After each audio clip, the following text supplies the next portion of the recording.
오늘 그 주보에는 잠언 4장을 하겠다고 했는데 제가 강 목사님 지난주 수요일 날 3장까지 한다는 얘기를 들었는데 2장까지밖에 못했다 그래가지고 오늘 잠언 3장을 본문으로 해서 솔로몬의 권면이라는 제목으로 말씀을 전하도록 하겠습니다. 여기 이제 3장에서부터 솔로몬이 본격적으로 자신의 아들들에게 권면하는 그런 지혜로운 말씀들이 아주 빼곡하게 기록되어 있습니다. 그래서 오늘 이 3장 말씀만 우리 마음에 품고 살아도 훨씬 더 이 어지러운 세상을 우리가 시행착오를 줄이면서 건강하게 참 아름답게 복되게 살 수 있지 않을까. 어쩌면 이 솔로몬이요 이렇게 지혜로운 말씀을 남겨가지고 우리 손에 들려주셨는데 그 하나님의 은혜가 참 얼마나 놀라운지 모르겠습니다. 여기 오늘 잠언 3장 1절을 보면 내 아들아 나의 법을 잊어버리지 말고 내 마음으로 나의 명령을 지키라 그랬죠. 지금 솔로몬이 이제 부모로서 인생 선배로서 인생의 후배들인 자기 아들들에게 부탁을 하는 그 법과 명령을 기억하고 잊어버리지 말고 지켜라 이렇게 신신당부하고 있어요.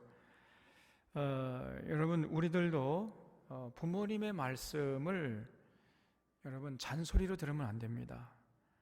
부모님은 자기 사랑하는 자녀들에게 뭐 허튼 소리 하겠어요?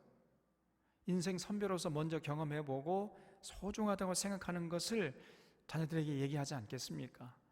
그렇기 때문에 부모님의 말씀을 우리가 귀담아 들어야 돼요.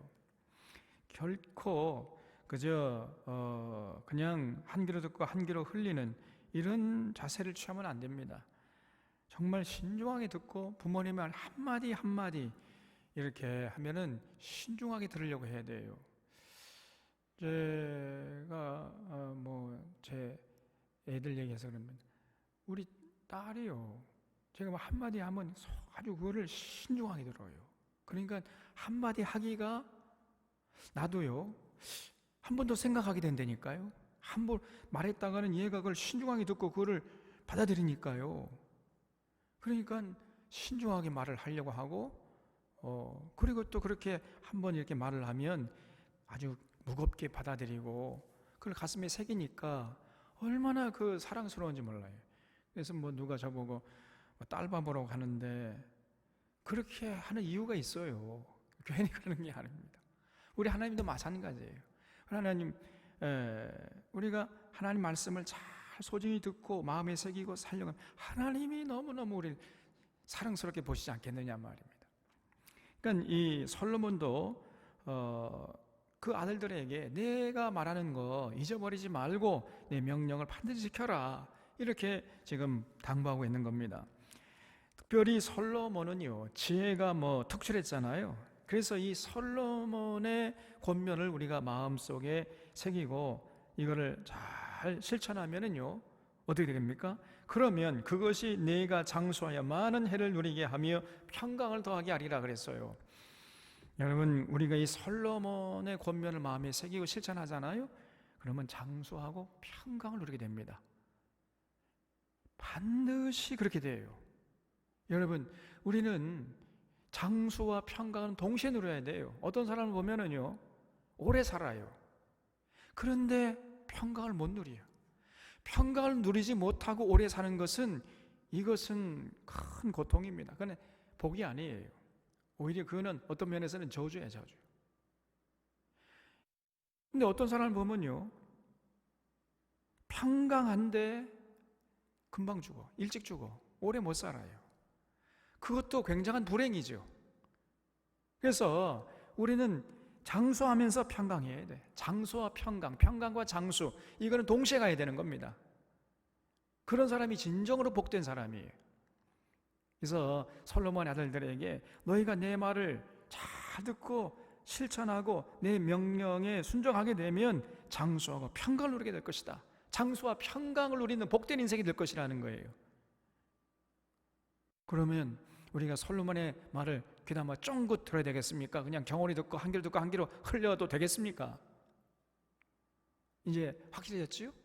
정말 솔로몬의 이 지혜로운 말을요, 우리가 귀를 쫑긋 세워서 듣고 마음판에 새기고 실천해야 돼요. 그러면 건강하면서도 오래 살아. 온갖 평안과 평강을 다 누리면서 오래 살아요. 그거 진짜 복 아닙니까? 조금 행복 맛보다가 일찍 죽어버린 것도 불행인 것이고, 또 행복은 누리지 못하면서 오래 살아봐요. 그것처럼 그것도 불행한 일이 없는 거예요, 이게. 그래서 장수와 평강 누리는 비결이 뭐냐? 솔로몬이 내 말을 듣고 내 권면을 실천하는 거예요. 그러면 너희가 장수와 평강을 누리게 될 것이다. 저는 이 솔로몬의 권면에 동의가 됩니다. 그만큼 솔로몬은 자신이 있었거든요. 그래서 지금 이제 3절부터는 이제 솔로몬의 권면이 쭉 나오는데 우리가 귀를 쫑긋 세우고 들어봐야 됩니다. 첫 번째, 솔로몬의 권면이 뭡니까? 3절에 인자와 진리가 내게서 떠나지 말게 하고 그것을 내 목에 매며 내 마음판에 새기라 그랬죠. 여러분 그걸 줄쳐보세요. 언제나 우리의 삶에서 떠나지 않게 할 그 덕목이 뭐냐? 인자와 진리예요. 인자와 진리. 인자와 진리를 우리에게서 떠나지 말게 하고 그것을 내 목에 매며 마음판에 새기라는 거예요. 마음판에. 절대로 인자가 떠나지 않도록, 진리가 우리 곁에 떠나지 않도록 인자와 진리로 내 목에 매며 마음판에 새겨놔라. 여러분, 인자와 진리도요, 이게 함께 가야 됩니다. 인자가 뭐예요? 인자는 헬란말로 하면, 아니요, 히브리말로 하면은 헤세드입니다. 헤세드. 헤세드가 뭐냐? 우리말로 하면은 사랑이에요. 사랑. 온전한 사랑. 여러분, 우리 하나님이 우리에게 원하시는 게 뭐겠어요? 사랑이죠. 헤세드입니다. 헤세드. 그걸 성경에서는 인자, 또 인애 이렇게 번역을 했어요. 그래서 호세아서 6장 6절에 보면 나는 인애를 원하고 제사를 원치 아니하며 번제보다 하나님 아는 것을 원하노라 그랬습니다. 여러분, 우리 하나님이 원하시는 게 뭐냐? 종교적인 의식보다도, 종교적인 의식, 예를 들어서 예배드리고 뭐 기도하고 뭐 찬양하고 이런 종교적인 의식보다도 삶의 현장에 나가서 사랑을 실천하면서 살아가는 이런 삶을 더 원하신다는 거예요. 사랑의 실천. 제가 한양대 나왔는데 한양대 교훈이 뭐냐? 그 뭐라고 그러니? 교훈. 사랑의 실천이에요. 사랑의 실천. 근데 보니까 별로 사랑이 실천하는 것 같지는 않아요. 땅 부자야, 이 한양대 그 이사장이요. 서울의 그 성동구에 있는 거의 다 한양대 땅입니다. 사근동 뒤에. 완전히 땅을 그냥 사들여가지고 한양대가 이 땅 투기로 큰 대게. 그런데 또 전면에 사랑의 실천 이렇게 써놨어. 그런 사랑 말고 진짜 사랑. 그래서 사랑하면서 살아가는 것을 원하신 우리 하나님이. 그래서 반드시 우리 곁에서 우리 삶에서 사랑의 모습이 떠나지 않도록 하는 거예요. 사랑이. 그것이 최고랍니다, 여러분. 그러면 여러분, 사랑이 뭐예요? 사랑이 눈물의 씨앗입니까? 사랑이 뭡니까? 사랑은요, 연대감이라고 했어요. 연대감. 한번 따라서 한번. 사랑은 연대감이다.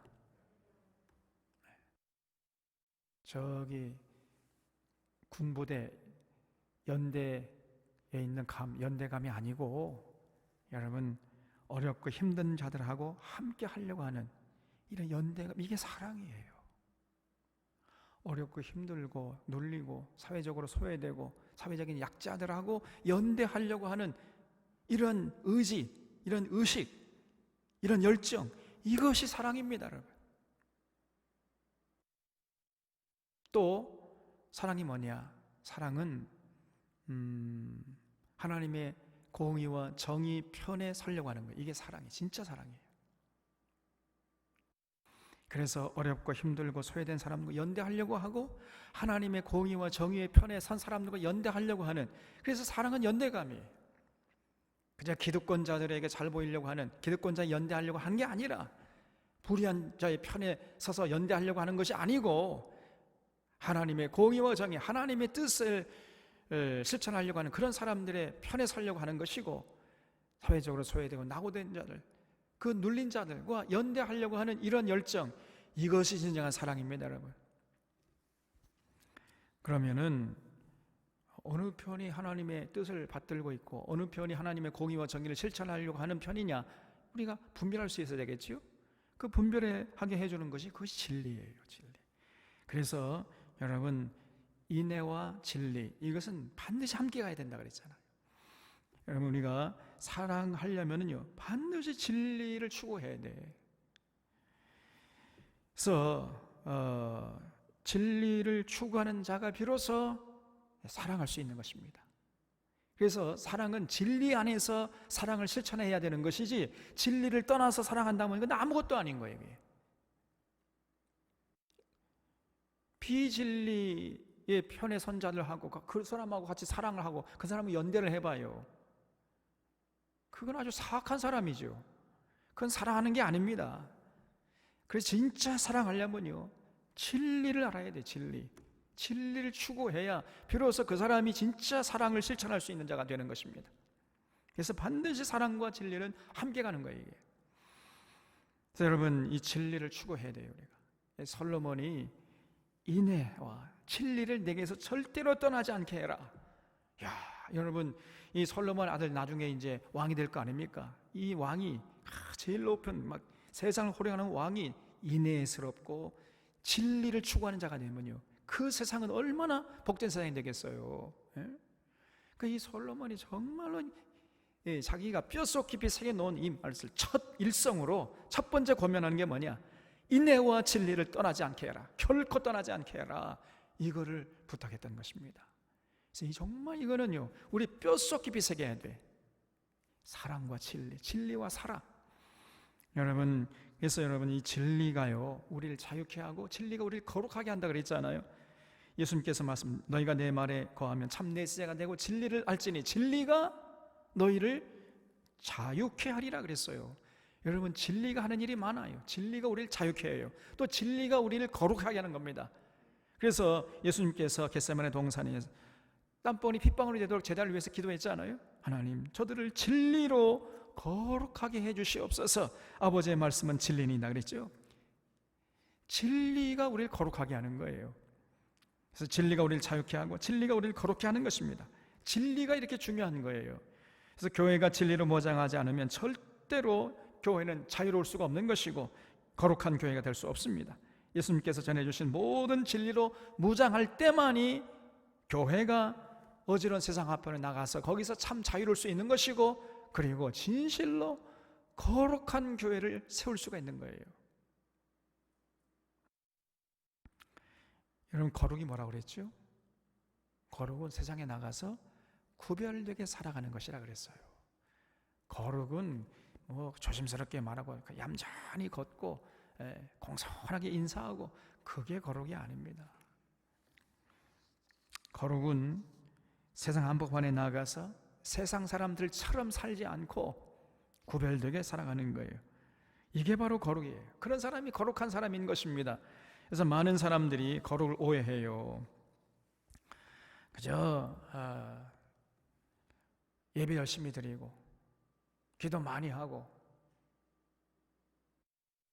그 인사도 공손히 하고 그러면 거룩한 줄 알아요. 그거는 기본입니다. 기본. 이거는 필요 조건이지 충분 조건이 아니에요. 진짜 거룩은 거기서 찾을 수 있는 것이 아니라 삶의 현장에 나가서 세상 사람들과 어깨를 나란히 하면서 살면서도 그런 세상 사람들과 똑같이 생각하고 말하고 행동하고 똑같이 입고 먹고 자고 뭐 그런 것이 아니라 조금 구별되게, 그러니까 자연스럽게 좀 세상 사람과는 다른 인생관, 세계관, 역사관, 가치관, 물질관을 가지고 살아가는 거예요. 이것이 거룩한 것입니다. 그래서 여러분, 이렇게 다른 가치관과 다른 세계관, 다른 인생관, 다른 가치관, 다른 역사관, 이걸 가져야 되는데, 그렇게 그러한 가치관, 역사관, 세계관, 물질관, 이거를 인생관, 이런 것들을 제공하는 것이 바로 성경의 진리예요. 모든 진리. 그렇기 때문에 우리가 거룩하기 위해서는 반드시 성경의 모든 진리가 필요한 것입니다. 성경의 모든 진리를 통해서 무엇이 참이고 무엇이 거짓인지, 이걸 분별해서 거짓을 버리고 참을 취하면서 살 때 우리가 세상에 나가서 구별되게 살 수 있는 것이고, 그럴 때 비로소 거기서 우리가 하나님으로부터 거룩한 자라고 평가받을 수 있는 것입니다. 그래서 교회는요, 다시 말하면 이 구원받은 공동체는 반드시 진리를 사모하고 진리로 무장하려고 해야 돼요.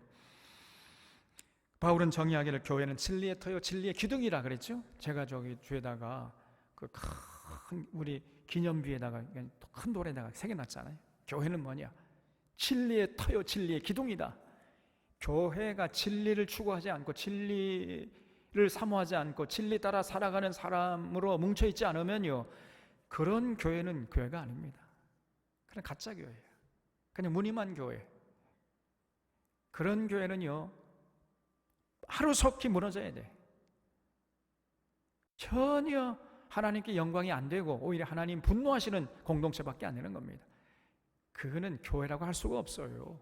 교회는 진리의 터요 진리의 기둥인데, 전혀 교회가 진리에 관심도 없고 진리 따라 살려고 하지 않고 그저 자기 욕심, 세상 부귀영화 더 잘 먹고 살려고 출세하려고 이런 사람들만 가득히 모여 있다면 그것이 어떻게 교회라고 할 수 있겠습니까? 그거는 이익 집단이에요. 절대로 교회가 아닙니다. 오늘날 한국 교회 안에 이런 무늬만 교회들이 많아요. 교회가 아닌데 교회라는 팻말을 달고 있어요. 그런 교회가 지금 한국 교회 안에 너무나 많습니다. 그러니 어떻게 교회가 세상의 빛과 소금 역할을 감당할 수 있겠습니까? 여러분, 반드시 교회는 진리로 무장해, 진리의 터, 진리의 기둥으로 서 있어야 돼요. 그래서 이렇게 사랑과 진리, 진리와 사랑, 이건 뗄래야 뗄 수가 없는 것입니다. 이렇게 사랑과 진리, 진리와 사랑, 동시에 추구하는 이런 삶을 살 때 그 결과가 어떤 거예요? 4절 보면, 그리하면 우리가 인내와 인자와 진리를 우리 삶에서 절대로 떠나지 않게 이렇게 살게 되면 어떻게 되는가? 그럴 때 비로소 네가 하나님과 사람 앞에 은총과 귀중히 여김을 받으리라 그랬어요. 그 4절 저기 여기다가 줄 채우세요. 하나님과 사람 앞에 은총과 귀중히 여김을 받아야 돼 우리가요. 여러분, 하나님에게도 우리가 사랑을 받아야 되고요, 귀중히 여김을 받아야 되고, 동시에 사람에게도 은총과 귀중히 여김을 받아야 돼. 어떤 사람은요, 교회 안에서는 인정받고 칭찬받고 존경받아. 세상에 나가면 손가락, 저런 게 무슨.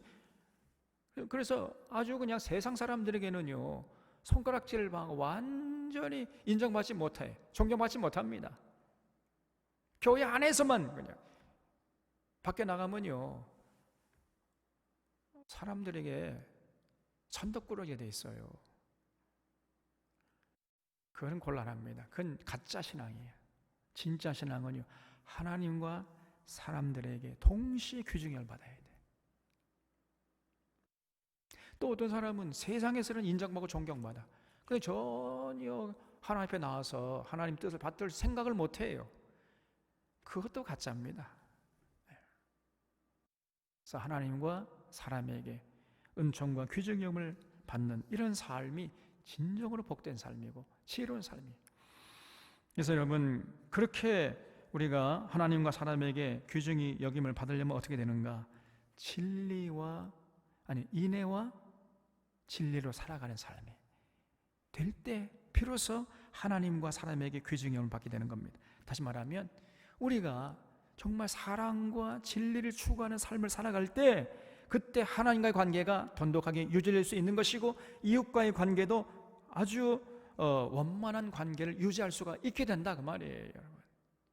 그래서 이 인자와 진리, 이것이 우리로 하여금 하나님과 사람들에게, 하나님과 이웃들에게 동시에 규정형이 맞고 존경받는 삶을 살아가는 비결이 된단 말이죠. 그래서 여러분, 진리가 빠진 사랑은 온전한 사랑, 참된 사랑이 아니라 그랬죠. 그런 사랑을 실천한다고 해가지고요, 우리가 하나님과의 관계, 이웃과의 관계 유지할 수가 없습니다. 그 진리가 빠진 사랑은요, 그거는 조금만 이해관계가 틀어지면 순간적으로 원수 모드로 돌변해 버려요. 그래서 진정한 사랑은요, 반드시 진리 안에 있어야 하는 것이고 진리를 추구하게 되어 있는 것이에요. 또 이 사랑의 열매를 맺지 못하는 진리는 그건 아무것도 아니죠. 그건 거짓된 진리입니다.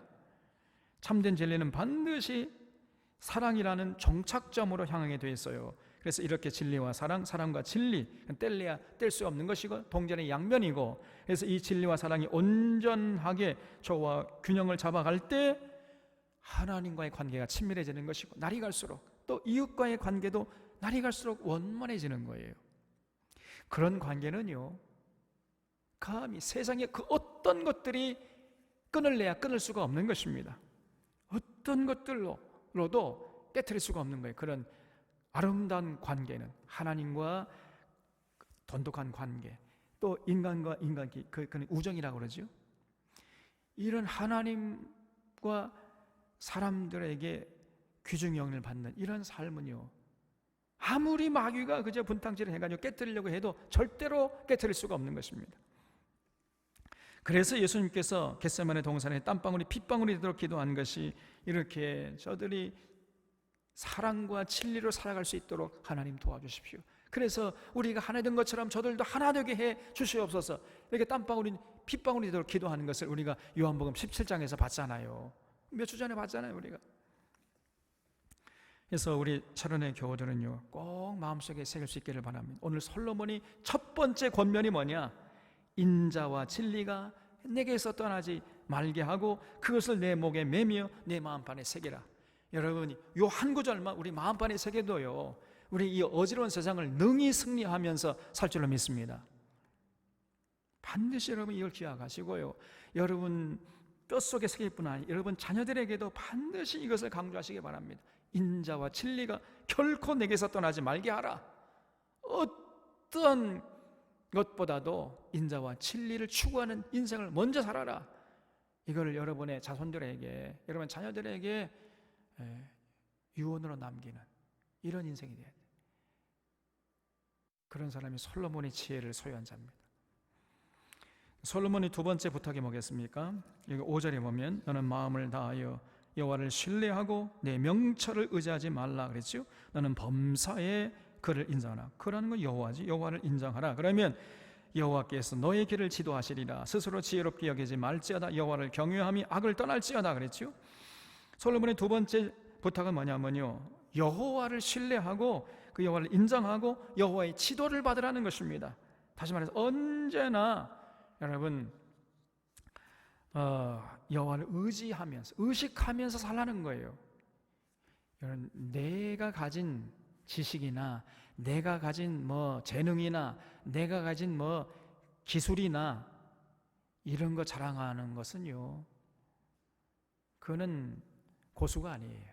고수는 절대로 자신의 지식이나 자신의 재능이나 자신의 기술적인 능력이나 이런 거 자랑하지 않습니다.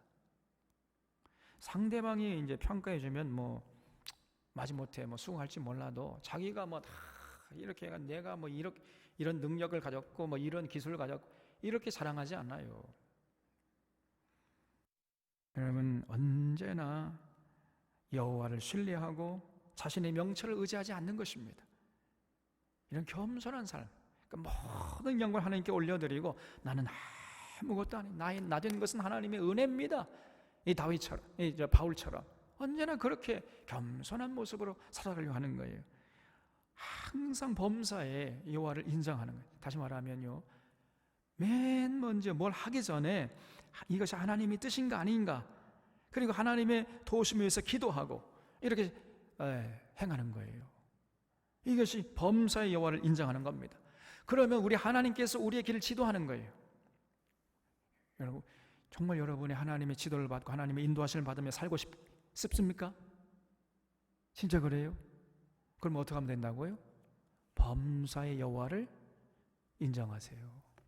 항상 내가 뭘 하기 전에 먼저 하나님의 뜻인가 이걸 살펴보고, 그리고 하나님 뜻이라면은 그걸 하되, 하나님 제 힘으로 할 수 없으니 좀 도와주십시오. 하나님의 도움을 요청하고 기도하고 시작하는 거예요. 그러면 하나님이 우리를 지도해 주신단 말이에요. 스스로 지혜롭게 여기면 안 돼요. 이런 사람은 금방 교만해져서 실패하게 될 것입니다. 그래서 범사의 여호와를 인정하고 신뢰하고, 그 자신의 어떤 지식이나 지능이나 재능이나 명철을 의지하지 않고, 그렇게 되면 어떻게 되는가? 그럼 8절에 이것이 내 몸에 양약이 되어 내 골수를 윤택하게 하리라 그랬죠. 여러분, 우리 몸에요 약이 필요해. 때로 약, 진짜 좋은 약이 뭐냐? 여러분, 하나님을 신뢰하려고 하는 믿음이에요. 범사의 그 여호와를 인정하고 신뢰하고 그 여호와의 지도를 받으려고 하는 자세를 잃잖아요. 이것이 우리에게 양약이 돼요. 양약. 그래서 이것이 우리를 건강하게 만들어줘요. 우리 영적으로, 육적으로, 정신적으로 건강하게 해서 여러분 우리 골수가 윤택하게 된다는 거예요. 골수가. 그러면 이 사람은 건강한 거죠. 영육 간에 강건한 삶을 살 수 있고 참 평안과 기쁨과 참 자유함을 만끽하면서 윤택한 삶을 살 수 있게 되는 것입니다. 항상 여호와를 의지하고 의식하고 그 여호와의 지도를 받으려고 범사의 여호와를 인정하면서 항상 하나님의 뜻을 먼저 생각하고 하나님께 기도하면서 시작하려고 하고 마치려고 하고, 이런 자세를 잃지 않는 것이에요. 이게 중요합니다. 이걸 우리도 실천할 뿐 아니라 우리 자손들에게도 그렇게 살아가라고 우리가 권면을 해야 돼요. 세 번째 솔로몬의 권면이 뭡니까? 9절에 내 재물과 내 소산의 처음 익은 열매로 여호와를 공경하라 그랬죠. 여러분, 처음 익은 열매, 다시 말하면 땀 흘려 수고한 대가로 얻는 그 결실, 이 첫 소산물, 첫 수확물을 여호와께 바치라는 거예요. 여호와께. 이것이요, 어떤 면은 신앙의 가장 기본적인 기본이에요. 여호와를 섬기는 가장 기본이 뭐냐? 우리가 땀 흘려 일한 대가로 누리는 결실, 열매, 이걸 첫 번째 얻은 열매를 하나님께 바치는 겁니다. 이거는 참 내가 취할 것이 아니고 하나님께 드리겠다, 이런 마음으로 하나님께 바치는 거예요. 그래서 여러분, 우리가 반드시 하나님께 감사해야 됩니다. 우리도 그렇게 실천할 뿐 아니라 우리 자손들에게도 그걸 가르쳐야 돼요. 그래서 여러분, 우리 자녀들이 이제 사회 진출해가지고 어떤 기업에 취직해가지고 첫 번째 월급을 받잖아요. 그 첫 번째 월급을 하나님께 바쳐라. 이걸 우리가 가르쳐야 돼. 실천하고 꼭 그렇게 하십시오. 그럴 때 여러분의 믿음이 여러분의 자녀들에게 전수되는 것입니다. 이 실질적인 신앙을 체험하는 좋은 교회예요, 이게.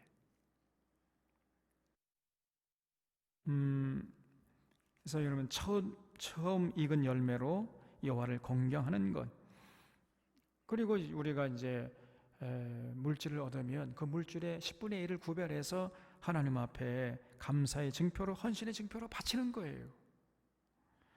그래서 이 11조가 우리 신앙생활에 굉장히 중요한 의미가 있어요. 그래서 하나님을 향한 감사의 증표, 존경의 증표, 신뢰의 증표가 이 11조예요. 그리고 또 11조는요, 공동체에 대한 약속의 의미도 있어요. 또 공동체를 사랑하는 이런 표식도 되는 것입니다. 우리가 세례받을 때 하나님 앞에 공동체 일원으로서 책임을 다 감당하기로 했잖아요. 그게 뭐냐? 이 교회 공동체의 재정에 관심을 가지고 우리가 11조 하기로 약속을 한 겁니다. 그래서 우리가 땀 흘려 얻은 이 물질 중에서 일부를 10분의 1을 구별해서 하나님께 드리는 것, 이거는 하나님께 감사하는 차원도 있고 이 공동체에 자녀들을 사랑하는 그런 차원도 있는 것이에요. 그래서 여러분, 우리 믿는 사람, 구원받은 사람은요, 반드시 11절 해야 돼요. 그래서 11절 소중히 구별해서 하나님께 드리는 모습을 우리가 실천해서 그런 모습을 우리 자녀들에게 보여줘야 됩니다. 그럴 때 우리 자녀들의 신앙, 우리들의 신앙이 자녀들에게로 이렇게 이어지는 거예요. 자, 그러면 이렇게 처음 소산물을 가지고 여호와께 공경하게 되면 어떻게 되는가? 10절에 그리하면 너의 창고가 가득히 차고 내 포도주 읍틀에 새 포도즙이 넘치리라 그랬어요. 그래서 여러분, 하나님을 공경하는 우리가 말로 하는 것보다도 우리 소중한, 우리가 참 목숨 걸고 땀 흘려서 얻은 그 소산물, 결실물, 물질, 이것을 우리가 하나님께 바칠 때 실제적으로 하나님을 공경하는 증명이 될 수 있는 것입니다. 그래서 어떤 신학자는 얘기하기를 지갑이 회개해야 진짜 회개하는 것이다, 이런 얘기하는 사람이 있어요. 말로만 회개한다고 되는 게 아니라는 거예요. 지갑이 회개해야 된다. 그러면은요, 하나님이 진실로 감사한 마음 먹어서 헌신의 증표, 감사의 증표로 하나님 감사합니다 이러면서 여호와를 나아가서 감사하고 그래 공경하면은 하나님이 창고가 가득히 차고 포도즙 틀에 새 포도즙이 넘치게 해주시겠다는 거예요. 이게 솔로몬이 경험한 겁니다. 솔로몬의 지혜입니다, 여러분. 자, 그다음에 네 번째 부탁이 뭡니까? 여기 11절에 보면 내 아들아 여호와의 징계를 경히 여기지 말라, 그 꾸지람을 싫어하지 말라. 대저 여호와께서 그 사랑하시는 자를 징계하시기를 마치 아비가 그 기뻐하는 아들을 징계함 같이 하시느니라 그랬지요. 그래서 여러분, 우리가 여호와의 징계를 경홀히 여기면 안 돼요. 믿는 자들에게는 이제 이 땅에 사는 동안에 고난이 다가오는데 그 고난이 세 종류의 고난이 있다고 제가 말씀드렸죠. 믿는 자라고 해서 고난 안 당하는 게 아닙니다. 믿는 자들도 이 땅에 사는 동안 고난을 다 당하게 돼 있어요. 온 누리의 비가 골고루 오는 것처럼, 여러분, 이 고난이라는 게 믿는 자나 믿지 않는 자에게 다 찾아오게 돼 있어요. 근데 이 고난이 찾아오는데 그 고난의 종류는 세 가지입니다. 첫 번째는요, 자신의 죄로부터 오는 고난이 있어요. 그러니까 하나님께서 사랑하는 자에게 정신 차리라고 회개하러 고난을 주시는 것입니다. 그리고 두 번째는 주변의 범죄로, 주변의 타락으로 내게 고난이 올 수도 있습니다. 나는 아무런 잘못한 게 없는데 세상이 타락해가지고요, 그냥 술 취한 사람이 운전하다가 내 차를 들이받아가지고 내가 다칠 수가 있잖아요. 그런 경우지요.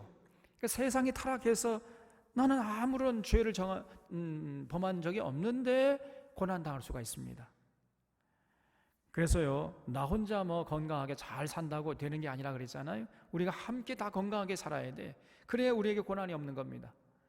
나만 내가 건강하게 잘 산다고 해가지고 고난 안 받겠지, 이거는 아주 순진한 생각이에요. 우리 모두가 건강해야 됩니다. 이 사회가 또 건강해야 돼. 그럴 때 비로소 우리가 행복하게 평안하게 살 수 있어요. 그렇지 않으면요, 갑자기 생각하지 못한 고난이 그냥 덮칠 수가 있다니까요. 그래서 사회가 좀 깨끗해야 되는 것입니다. 그렇지 않으면 사회가 막 타락하고 빈부격차가 심하고 그러면요, 이게 내 문제가 되는 거예요.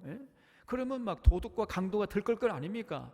그럼 우리가 길가 가다가서 도둑을 맞았어요, 강도 맞아서 칼에 찔려가지고 피 흘리고 그럴 수도 있단 말이에요. 그래서 하나님의 공의와 정의가 강물처럼 흐르는 세상을 만들라는 것이 누구가 만들어주는 것이 우리 모두가 만들어야 돼. 이게 내 문제고 내 일이란 말이에요. 그래서 여러분, 우리가 주변이 세상이 타락하면은 우리가 생각하지 않았던 고난이 엄습할 수가 있단 말이에요. 그리고 세 번째 고난은 하나님의 뜻을 받들다가 의를 행하다가 당하는 고난도 있어요. 이렇게 우리에게 다가오는 고난의 종류는 한 세 가지 정도로 크게 나눌 수 있습니다. 그래서 이 고난의 종류에 따라서 우리의 행동을 달리해야 돼요. 그래서 자신의 죄로 인한 고난이라면 빨리 회개하고 돌이켜야 되는 것입니다. 그리고 우리 주변이 타락해서 오는 고난이라 한다면은 이거는 뭐 어쩔 수가 없는 거잖아요. 그때는 인내해야 돼요. 그리고 하나님의 뜻을 위해서 살다가 당하는 고난이 오면은 예수님의 말씀처럼 기뻐하고 즐거워하라 그랬어요. 오히려 그런 고난은요, 기뻐하고 즐거워해야 됩니다. 왜냐하면 하늘에서 우리의 받을 상이 크기 때문에 기뻐하고 즐거워하라 그랬어요, 예수님께서. 그래서 지금 솔로몬이 고난이 올 때 그 여호와의 징계를 경홀히 여기지 말아라, 그 꾸지람을 싫어하지 말라, 이거는 첫 번째 경우에 해당되는 거죠. 첫 번째 고난, 그런 자신의 죄로 고난이 올 때 먼저 자신을 돌아보라, 이렇게 권면하고 있는 것입니다. 결코 하나님의 징계를 경홀히 여기면 안 되겠죠. 자, 다섯 번째 솔로몬의 권면이 뭐겠어요? 13절에 지혜를 얻은 자와 명철을 얻은 자는 복이 있나니 이는 지혜를 얻은 것이 은을 얻는 것보다 낫고 그 이익이 정금보다 나음이니라. 지혜는 진주보다 귀하니 내가 사모하는 모든 것으로도 이에 비교할 수 없도다. 그의 오른손에는 장수가 있고 그의 왼손에는 부귀가 있나니 그 길은 즐거운 길이요 그의 지름길은 다 평강이니라. 지혜는 그 얻은 자에게 생명나무라. 지혜를 가진 자는 복되도다 그랬어요. 여러분, 여기 13절부터 18절 말씀, 이거를 박스로 묶어가지고요 별표 10개 해주세요. 그냥 이 말씀만 마음에 새겨둬요 우리가 이 세상을, 시행착오를 줄이고 정말로 복되게, 행복하게, 가치 있게, 멋지게 살 수 있어요. 그래서 지금 솔로몬의 다섯 번째 부탁이 뭐냐? 지혜가 중요하다. 지혜는 그 어떤 것과도 바꿀 수가 없다는 것입니다. 그래서 지혜를 얻으려고 힘을 써라, 이렇게 자신의 아들들에게 신신당부하고 있어요. 지혜가 있는 자는요 장수하게 됩니다. 장수. 그래서 그 오른손에는 장수가 있고 그 왼손에는 부귀가 있어요. 여러분, 오래 사는데 맨날 꾀죄죄 하고 그냥 그 뭐 건강도 잃어버리고 맨날 아프고 가난하게 살면서 오래 살아봐. 그것도 불행한 겁니다. 그런 인생 별로 행복하지가 못해요. 장수하려면은 건강해야 되고요 또 어느 정도 물질도 있어야 돼요. 그래서 장수와 부귀, 이게 함께 있어야 되는 겁니다. 요즘에 뭐 100세 시대 산다는, 우리가 뭐 100세까지 사는, 어떤 사람들은 그래서 노후 대비를 철저히 하는, 이런 젊을 때부터, 여러분 지금 여기 젊은 우리 분들이 많은데 노후 대비를 잘 하셔야 돼. 이거는 내일 일을 염려하지 말, 이런 거하고 다른 겁니다. 젊을 때부터요 노후 대비는 뭐냐? 건강에 투자하시고 노후를 위해서 저축을 하셔야 돼, 지금부터. 그래서 반드시 국민연금 국민연금 다 들으셨죠? 안 들으시면 빨리 들으세요. 그래서 지혜를 얻으란. 지혜의 오른편에는 장수가 있고 왼편에는 부귀가 있다. 그리고 그 길은 즐거운 길이고 그 지름길은 다 평강이라 그랬어요. 그 지혜를 얻는 자에게 생명나무라 그랬습니다. 이게 무슨 말이에요? 생명나무라니, 여러분, 생명이라는 열매가 주렁주렁 열리는 삶이 된다는 거예요. 날마다 하늘의 생명을 맛보는 삶을 계속적으로, 지속적으로 평생 그렇게 살아갈 수 있다는 겁니다. 지혜를 가진 자가 생명나무예요. 생명나무. 이 얼마나 참 복된 얘기예요. 그래서 여러분, 그 무엇보다도 지혜를 얻으려고 애를 쓰시기 바랍니다. 그래서 지혜는요 은을 얻는 것보다 낫고 그 이익이 정금보다 낫다 그랬잖아요. 그 지혜는 진주보다 귀합니다. 진주. 여러분, 진짜 진주 못 보셨죠? 진주 비싸요. 근데 옛날에는 그 진주가 제일 비쌌던 것 같아요. 지금은 뭐 진주보다 더 비싼 보석들이 많지만은 그 당시에는 아마 진주가 제일 비쌌던 가 봐요. 그래서 지혜는 진주보다 더 귀하다. 어떤 금, 은, 보석보다 더 귀한 게 지혜라는 거예요. 그래서 반드시 지혜를 얻으려고 애를 써다오, 그렇게 얘기를 하고 있는 것입니다. 그래서 여러분, 우리가 지혜를 얻으려면 어떻게 해야 돼요? 여러분, 정말 지혜를 얻으려고 몸부림치고 발버둥 치십시오. 사실은 우리가 지혜를 얻으려고 사실 학교 가는 거예요. 예? 초등학교부터 중학교, 고등학교, 대학교 그 진리의 전당이 얼마 전, 지금은 진리의 전당이 아닙니다만은 사실은요, 대학이라는 것이 진리를 추구하는 거예요. 지혜를 얻으려고 다니는 것입니다, 원래가. 근데 지금은 뭐 지식을 전수하는 그런 뭐 학원 같은 이런 곳으로 되어버렸습니다만, 원래 대학은요, 상아탑이에요, 상아탑. 소피스트, 진리를 추구하려고 하는 사람들이 모인 공동체가 바로 대학이거든요. 그래서 여러분, 우리가 그냥 몸부림치고 발버둥 치할 게 뭐냐면요, 진리를 얻으려고 해야 돼. 진리를 얻으려고.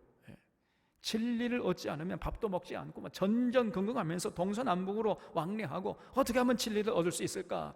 이렇게 노력을 해야 됩니다, 여러분. 가만히 앉아 있으면 안 돼요. 왜냐하면 진리가 가장 중요한 것이니까.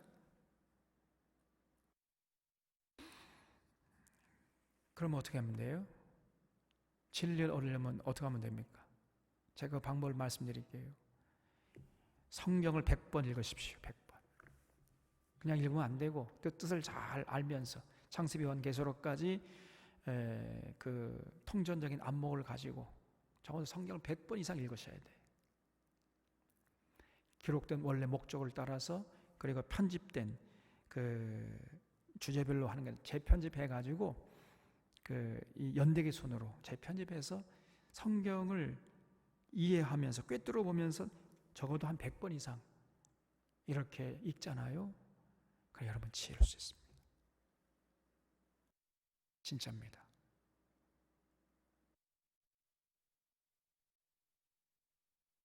그리고 특별히 이 솔로몬의 지혜를 모아둔 이 잠언, 이걸요 1000번 읽으세요. 1000번. 솔로몬의 잠언, 이 잠언만큼은 1000번 읽으시란 말이에요. 하실래요, 안 하실래요? 그럼 여러분 지혜로울 수 있습니다. 어떤 것보다도 소중한 지혜를 얻어요. 오른편에는 장수가 있고 왼편에는 부귀가 있어요. 네? 그 어떤 금은 보석보다, 진주보다 더 귀한 그 지혜라 그랬어요. 그리고 그 지혜의 요체는 뭐냐? 하나님을 경외하는 겁니다. 하나님 두렵고 떨림으로 지혜를 얻잖아요. 그러면 지혜의 결론이 뭐냐? 하나님이 살아계시고 그 하나님을 경외하면서 섬기는 것이, 이것이 가장 중요한 것이구나, 이런 결론에 도달하게 돼요. 그래서 여러분, 우리 사론의 교우들은 정말 지혜로운 인생들이 다 되시기를 바랍니다. 지혜를 사모하셔야 돼요. 지혜. 그 다음에 19절에 여호와께서는 지혜로 땅에 터를 놓으셨으며 명철로 하늘을 견고히 세우셨고 그의 지식으로 깊은 바다를 갈라지게 하셨으며 공중에서 이슬이 내리게 하셨느니라. 내 아들아, 완전한 지혜와 근신을 지키고 이것들이 내 눈앞에서 떠나지 말게 하라 그랬어요. 우리 하나님께서 이 우주 만물을 다 지혜로 창조하셨다는 거예요. 지혜. 여러분, 여기 공중에서 이슬이 내리겠다, 이것도 하나님의 지혜의 결과예요. 이슬이 내리는 과정을 살펴보면요, 진짜 하나님이 얼마나 지혜로운지 탐복에 탐복을 금할 수가 없어요. 원래 이슬이 어디서 왔습니까? 저 바다 한가운데서, 바다 하나님이 태양을 딱 떠오르게 해가지고요, 바닷물을 막 펄펄 끓게 해요. 그러면 이제 바닷물에서 이제 수증기가 올라와가지고 공중에 딱 퍼지면은 또 바람을 보내가지고 육지로 보내. 그래서 육지에 이제 보낸 다음에 이제 해를 지게 하면은요, 이 온도차가 나는 거예요. 그래서 공중에 있는 기온하고 땅에 있는 기온이 차이가 나기 때문에 그 수증기가 이제 땀 이렇게 방울방울 맺히는 겁니다. 풀잎에. 이게 바로 이슬이에요. 여러분, 이 하나님이요, 이 이슬을 맺게 하는 경로가, 과정이 얼마나 복잡한지 몰라요. 이 하나님의 지혜입니다. 그리고 온 우주 만물도 이렇게 하나님의 지혜로 창조하신 거단 말이죠. 그러니까 이 하나님의 지혜를 얻는다는 것처럼 이 귀한 일이 없는 것이다. 반드시 우리가 지혜를 얻고 누리도록 해야 합니다. 그래서 늘 성경 말씀 창세기 요한계시록까지 읽고 묵상하고, 또 무엇보다도 솔로몬의 지혜를 모아둔 이 잠언서를 항상 읽고 마음판에 새기고 실천하려고 하면 우리가 지혜로울 수 있어요. 그러면 어떻게 됩니까? 22절에 그리하면 그것이 내 영혼의 생명이 되며 내 목의 장식이 되리라. 내가 내 길을 평안히 행하겠고 내 발이 거치지 아니하겠으며 네가 누울 때 두려워하지 아니하겠고 내가 누운즉 내 잠이 달리로다 그랬죠. 여러분, 밤에 잠을 잘 못 자는 사람들은요, 이 솔로몬의 지혜 이거 1000번 읽으라 그랬죠. 지혜로움은요, 밤에 잠을 달게 잘 수 있어요. 잠을 달게 자는 사람처럼 복을 누린 사람도 없습니다, 여러분. 여러분, 밤에 잠을 자고 싶은데 잠을 못 자는 사람이 많아요. 너무나 많습니다, 우리 주변에. 이게 얼마나 큰 고통인지 알 수가 없어요. 잠은 자야 되는데 잠이 안 와. 그러면요, 뼈가 말라버립니다. 여러분, 우리가 푹 숙면을 취할 때 비로소 우리 온 몸이 회복되는 거거든요. 그래서 면역력도 증강되는 것이고 온몸이 건강해지는 것인데 밤에 잠을 못 잡아요. 사람 미쳐버립니다. 아주 그냥 삐쩍 말라버려요. 그냥 제가 그런 사람 봤다니까, 전에 서울에서. 그래서 여러분, 밤에 잠을 달게 자는 것처럼 큰 복이 없는 것이단 말이에요. 그 비결이 뭐냐? 지혜로워야 된다. 지혜로워야 돼. 그래서 지혜를 따르는 삶은 여러분 참 단잠을 자게 된다는 겁니다. 온갖 평안과 기쁨과 자유함을 만끽하면서 하루 웬종일 참 가치 있는 삶을 살다가 밤이 되면은 그냥 깊은 잠에 빠지는 거예요. 그래서 여러분, 이 예배 시간에 자는 것은 곤란하지만은 어떤 분 예배 설교가 시작되면 주무셔. 설교가 끝나면 그냥 정확하게 또 깨버 그냥. 그건 곤란합니다만은, 그러나 여러분, 잠이 많은 사람은 복된 사람이에요. 눕자마자 그냥 저는 5분 안에 다 자버려요. 코를 골고 잡니다. 깊이 잠을 자는 사람은 복된 사람입니다. 어떤 사람은 별것도 아닌 것을 가지고 하루 종일 그냥 울근불근하고 막 미워하고 그냥 질투하고 시기하고 막 두고 보자 꽁 하고, 그다음 밤에는 잠을 못 자는 거예요. 불행한 사람입니다. 그래서 여러분, 우리가 시편 3편에서도 봤잖아요. 이 다윗이 자기 셋째 아들 압살롬에게 쫓겨다녔잖아요. 쿠데타 일어나가지고 맨발로 머리 풀어 헤치고 그냥 도망치는 신세였지 않았습니까? 근데 시편 3편에서 이 다윗이 뭐라고 고백하고 있냐면은 내가 누워 자고 깨었으니 하나님이 나를 붙드심이로다 그랬어요. 내가 누워 자고 평안, 어떤 아무 일도 없는 거지. 여상하게 내가 눕고 자고 아침에 깨었다. 그래서 하나님이 나를 붙들어 주신 거구나, 이렇게 고백했어요, 다윗이. 그러니까 천만인이 몰려와서 진을 친다 할지라도 나는 두려워하지 않겠다. 다윗의 마음속에요, 참 평안이 있기 때문에 그냥 다윗은 모든 걸 하나님께 맡겨버리고 단잠 잘 수가 있었던 겁니다. 여러분, 이게 바로 하나님이 주신 진짜 복이고요. 이런 복을 어떤 사람이 누르냐? 지혜로운 사람이 누려요. 지혜로운 사람.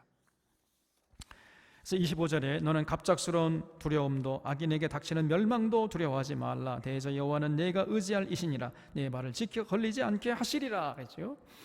그래서 정말 지혜로운 사람은요, 여러분, 어떤 어려움이 와도 두려워하지 않아요. 늘 마음에 평안이 있습니다. 광풍 속에서 누리는 평안을 가지고 단잠 자요.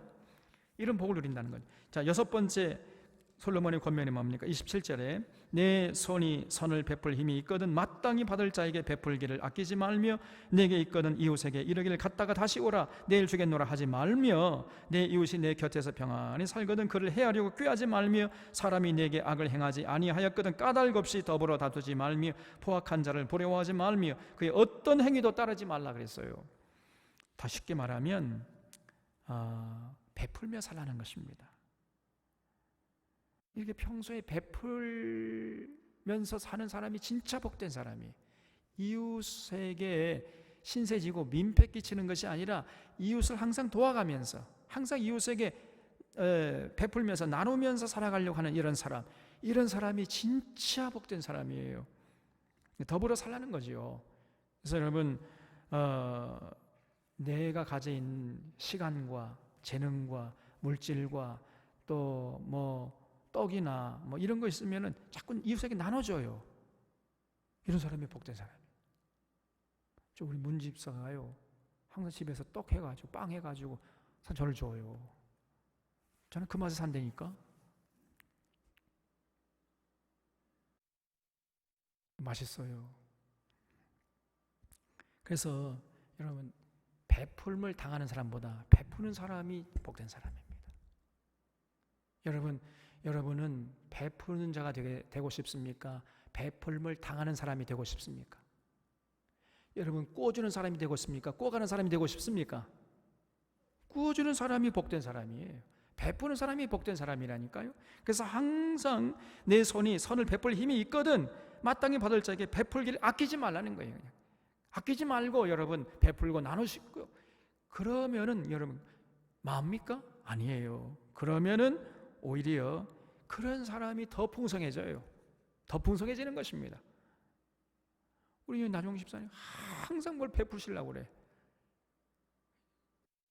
이런 사람이 진짜 복된 사람이에요. 그리고 자기의 어떤 지식이나 자기만 가지고 있는 노하우나 자기 어떤 정보 이런 거 자꾸 나누려고 그래요. 그러면 어떻게 됩니까? 그런 사람이 결국 인정받고 존경받고, 그리고요 결국 그런 사람이 돈도 많이 벌어. 또 지금 유튜버들이 뭡니까? 여러분 유튜버 요즘에 조금 뭐 조회수가 막 10,000회 이상 넘어가고 뭐 그러면요 또 굉장한 돈이 된다고 합디다. 그 유튜버가 뭐죠? 자기 정보를 자기만 갖고 있는 게 아까우니까 그 정보를 이웃에게 나눠주려고 하는 거예요. 원래 처음에 그렇게 시작된 거거든요. 그러다 보니까 많은 사람이 들어와서 굉장히 유익을 얻다 보니까 이 사람도 들어오고 저 사람도 들어오고 일종의 정보의 플랫폼이 되는 거지요. 그러니까요 사람들에게 인정받고 존경받고 그러다 보니까 이제 부귀영화를 누리게 돼. 또 이게 전부 연결되어 있는 것입니다. 페이스북, 카카오톡 이런 걸 개발하는 사람들이 전부 이런 동기에서 개발해낸 거예요. 어떻게 하면은 이웃을 도울까? 어떻게 하면 이웃과 공존하면서 베풀면서 나누면서 살 것인가? 이걸 고민하다가 보니까 페이스북, 카카오톡을 만들게 됐다는 거예요. 항상 여러분 내 가진 것, 내가 나만이 갖고 있는 어떤 노하우나 지식이나 정보 이걸 자꾸 나누려고 하십시오. 그런 자가 결국은 존경받는 것이고 그런 자가 땅을 차지하는 것이에요. 어떤 사람은요 자기가 가진 어떤 노하우, 자기가 가진 이 기술 요거를 꼭꼭 숨겨 자기만 누리겠다는 거예요. 자기만. 그런 사람은요 얼마 못 가서 도태돼 버립니다. 흔적도 없이 사라져 버려요. 옛날에 저희 신학교 때 필기 노트를 잘하는 친구가 있었어요. 서울대 출신인데요. 얼마나 이 필기 노트 필기 잘하는지, 그가 노트 필기한 거 보면요 강의한 것이 그냥 그대로 거의 다 담겨 있어요. 그래서 이제 시험이 다가오냐, 중간고사, 기말고사 다가오잖아요. 그러면 그 친구한테 가가지고 이제 미안하십니다. 노트 필기 좀 빌려주십시오. 그러면요 안 됩니다. 내가 이거 뭐 죽도록 필기한 건데, 그래서 안 빌려주더라고. 잘 먹고 잘 살아라. 여러분, 아니 빌려주면 어떻습니까? 그러니까 항상 그 친구는요 이 동기 이 목회자들을 경쟁 상대로 보는 거지요. 제가 시험 잘 보면 내가 A 플러스를 못 받겠지. 이렇게 경쟁 상대, 자기만 꼭 숨겨가지고 이걸 안 보여줘. 근데 지금 어떻게 됐을까요? 그 친구는 어떻게 됐니? 흔적도 없이 사라져 버렸어요. 어디 가서 뭐 어떻게 지금 뭐 하고 사는지 알 수가 없습니다. 여러분, 그런 사람은 절대로 세상에 나가서 성공할 수 없습니다. 자꾸 나누려고 해야 돼. 나누려고. 내 귀한 것 있어 나누고, 내 귀한 정보, 내 노하우, 나만이 알고 있는 어떤 특별한 기술, 이런 것들을 자꾸 나누십시오. 자꾸 다른 사람에게도 전해주려고 하고 같이 누리려고 하고, 이런 자세가 중요한 거예요. 그런 사람이 세상에서 인정받고 존경받고 그런 사람이 세상을 차지하게 되는 것입니다. 땅을 차지하는 거예요. 이게. 이걸 잊지 마셔야 돼. 솔로몬이 이걸 지금 권면하고 있는 겁니다. 그 다음에 마지막 7번째 솔로몬의 권면이면 32절에 보면 대저 패역한 자는 여호와께서 미워하시나 정직한 자에게는 그의 교통하심이 있으며 악인의 집에는 여호와의 저주가 있거니와 의인의 집에는 복이 있느니라. 진실로 그는 거만한 자를 비웃으시며 겸손한 자에게 은혜를 베푸시나니 지혜로운 자는 영광을 기업으로 받거니와 미련한 자의 영단함은 수치가 되느니라. 그래서요. 그래서 여러분 패역한 자를 멀리해야 돼요. 패역한 자가 뭡니까? 하나님도 몰라보고 하나님과 한밤 못 자고 그냥 팔을 걷어붙이고 덤벼드는 것도 있어요. 이게 패역한 것들입니다. 여러분 그런 자들 가까이 하는 사람은 아주 미련한 사람이에요. 패역한 자는 여호와께 미워하시는데 그 미워하는 자를 좋아할 필요가 뭐가 있습니까, 여러분? 그 패역한 자를 멀리하고 정직한 자로 살라는 것입니다. 또 악인의 집을 멀리하고 의인의 집을 세우라는 거예요. 거만하고 교만한 자를 멀리하고 겸손한 자로 살아라. 지혜로운 자를 가까이 하고 미련한 자를 멀리하라. 이것이 진짜 지혜라는 거예요. 여러분 그래서요 우리 주변의 사람들 아무하고나 어울리면 안 돼요. 제가 무슨 차별하라는 얘기 아닙니다. 지역감정이나 이념이나 계층으로 나누고 차별하라 그런 얘기 하는 게 아니라 여러분 이런 패역한 자, 악인, 거만하고 교만한 자, 이런 자, 미련한 자, 이런 자들과 어울리지 말라는 거예요.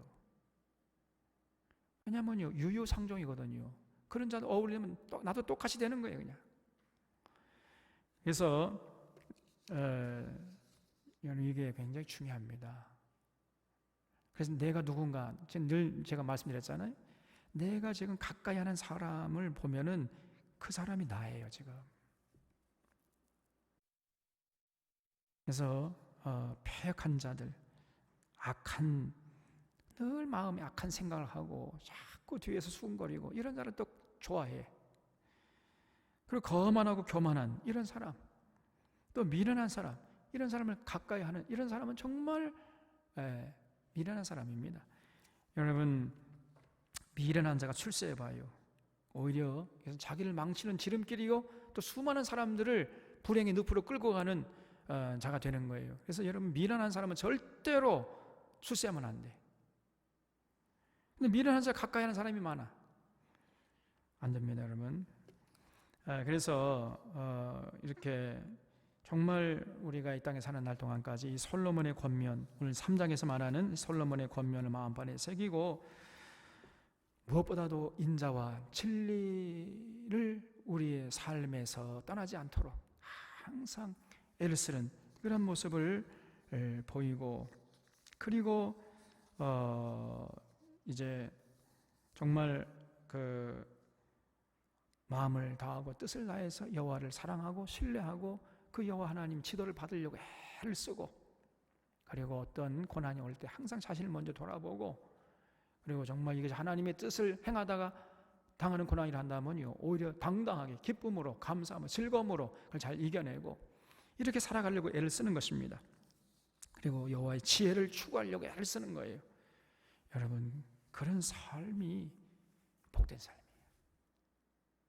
우리 사랑하는 사론의 교우들이 모두가 다 이렇게 살아서 정말 건강하게 세상에 나가서 권세 있는 삶을 살면서 오랫동안 장수하면서 하나님께 영광 돌리는 복된 인생들 다 되시기를 바랍니다. 기도하겠습니다.